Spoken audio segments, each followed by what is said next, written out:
Okay, so we have this situation. We got something, a pulley up here, something that's pulling this block along the surface. Pulley's at height h. The block has a height a, which your book didn't mention. Kind of need that. Okay. Yeah, at constant tension.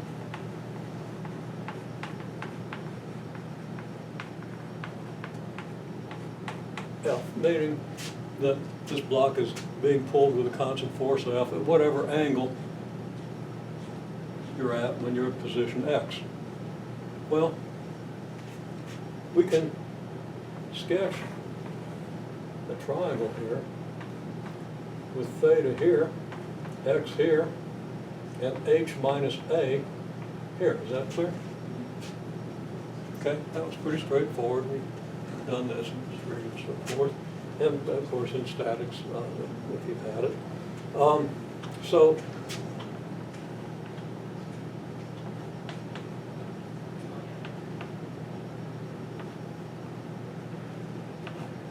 tangent of theta equals H minus A over X. Okay? Now, the force is in this direction, so we probably want to know what the hypotenuse of this triangle is so we can figure out the sine and cosine, which of course you can figure out from the tangent, but let's complete the triangle and do it that way. So you have here the square root of x squared plus the quantity h minus a squared. Okay? Then the force that actually pulls the thing in this direction, because the force that's up here is actually lifting it. And of course you know from statics or just common sense that if you're also lifting as well as pulling, that the force between the surface and the block is decreasing, which means that any frictional force would be decreasing. So we're ignoring friction. Okay? I just mentioned that. It's an important thing to understand, but we're ignoring friction. I'm not sure the book said that. It said smooth. Huh? It said smooth. Said what? It said smooth, which generally take as frictions. That's kind of implicit. Yeah. Even if it's smooth, it has friction. Right. And never mind. Okay, so still, I'm not going to quibble. The point is clear, and what the book is trying to accomplish is clear, and it's a great book, or I wouldn't be using it. Okay, so the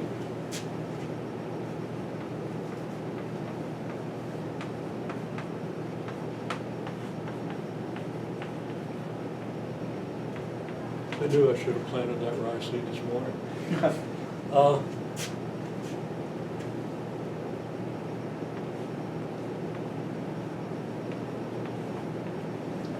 Horizontal force is F cosine theta, which is F times, well, the adjacent side divided by the hypotenuse.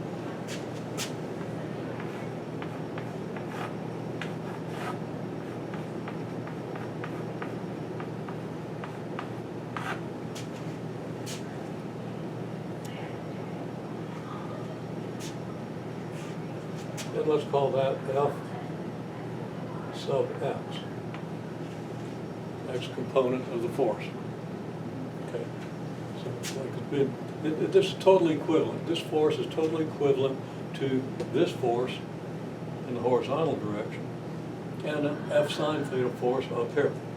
If I was pulling with this force in this direction and you were pulling with the F sine theta force in this direction, you'd have exactly the same effect on the block. Okay? Okay. So,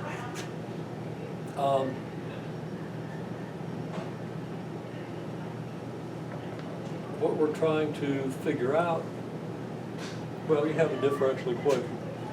Okay? So you got a mass here.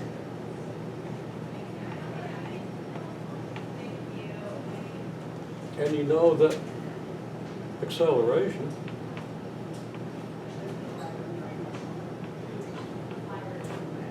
is a net force divided by the mass, which is basically where we almost always start. All right, you could say F net equals mass times acceleration. Of course, acceleration is the second derivative of position with respect to time, and the first derivative of velocity with respect to time. So there's a differential equation right here. But the differential equation is in terms of x, not t. So we want to change our t derivative to an x derivative. Okay?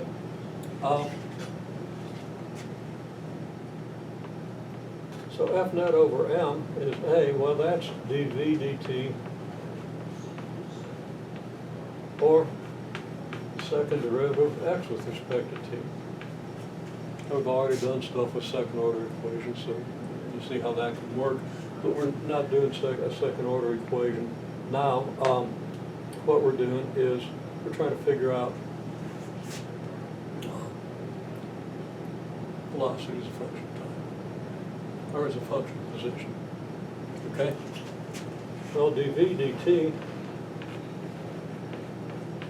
equals dv dx times dx dt.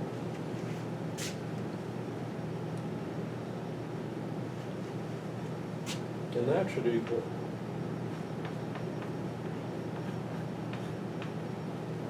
F net over M. Of course, dx dt is just v, so you have v. Dx dt equals F net over M. Well, right there is an equation that, with a little luck, you might be able to solve. Okay? So what do we do? Well, here's your, okay, assuming this is your F net. So, come up here.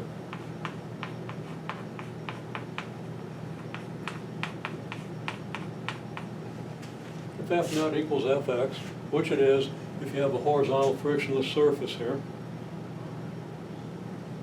because in that case, the gravitational force down is balanced by the force exerted in the floor, pushing it up, which is why it doesn't go down through the floor.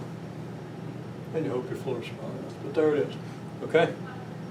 And the only other force you have, well, actually it's not balanced by the gravitational force pulling up, but the gravitational force pulling down is balanced by the gravitational force, by the normal force pushing up from the floor, and the y component of this force.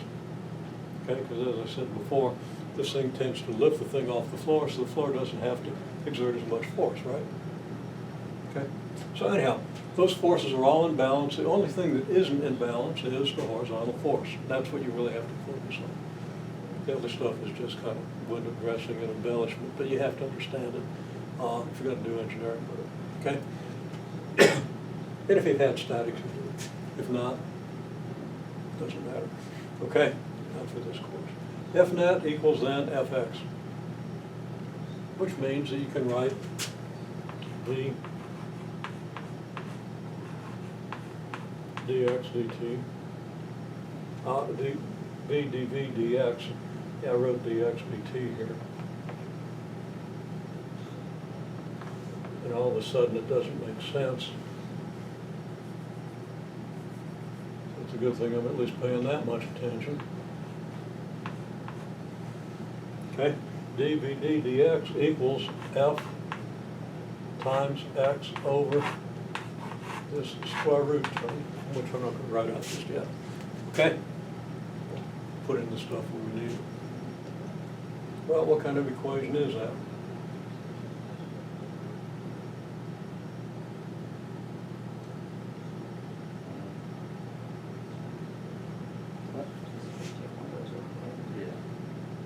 The what? Did I do something ignorant, or you? No. Want some I'm clarification? just trying to think of a name. Huh? Should I say something stupid? Yeah. Somebody missed my view. This is where we're gonna split off that dx onto the other side, and we got v Yeah. on one side and dx Yeah, you on gotta the other get side. d. Yeah. You gotta get d dv equals f times x over, now I'll write it out, square root of x squared minus a quantity plus quantity h minus a squared times bx, right? And now you've just got to integrate this. Okay? So fairly straightforward. You get v squared over 2 plus it equals, I'll put the constant this side because I'm not going to integrate this one.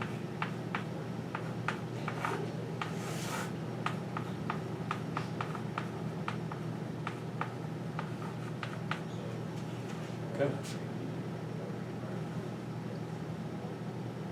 Then you just got to integrate that thing. Okay?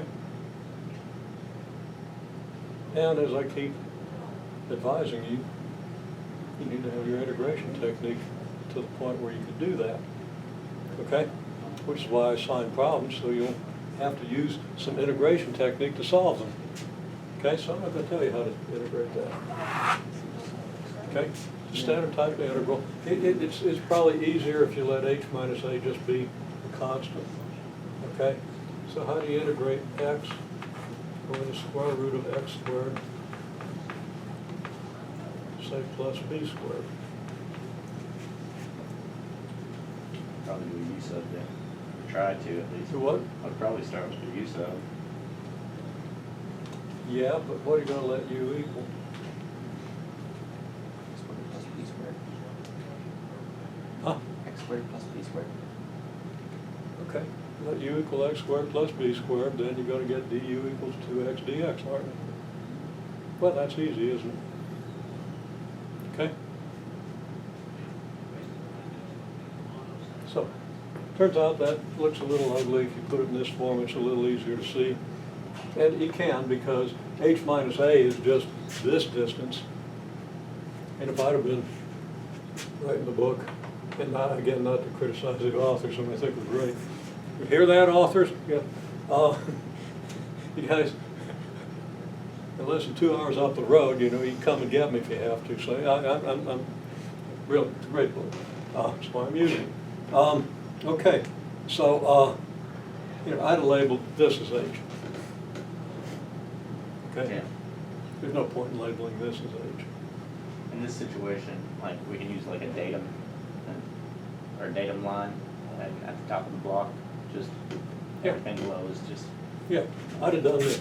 I'd have let this be H. Okay? But it's actually, either I'd have let this be H, or I'd have given you a height here. Okay? But that's really the easiest thing to do. So in this case, that would be H minus A, but the book didn't give you A. So there's a little confusion there, but it's all right. The process is going to be what it is anyway, okay? So now we can easily get V as a function of X. Okay?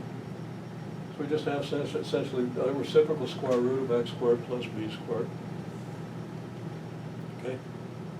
And the antiderivative of that's going to be, you know, like 2 times the square root of X plus X squared plus B squared. And then you got the concepts you get from the substitution and stuff. So you just work it out. It's just straightforward. And then you take the square root, multiply it by 2. Oh, you multiply it by 2 and take the square root. Probably put your constant over here. And you get V equals something involving f times a square root of x squared plus b squared. Okay? Plus some constant. And then you put the initial conditions in. But the process, and the whole point of the problem, other than, yeah, sometimes you got to do a little trigonometry and that's life, is just this change of variable. You know, from a derivative with respect to t to derivative with respect to x. Something that you use throughout section 3.7. Fair enough? And also, you can just memorize the fact that dv dt is v dv dx, or you can understand the chain rule well enough to see why. And I recommend understanding the chain rule well enough to see why, because that way, if you forget, you can always figure it out again. Okay?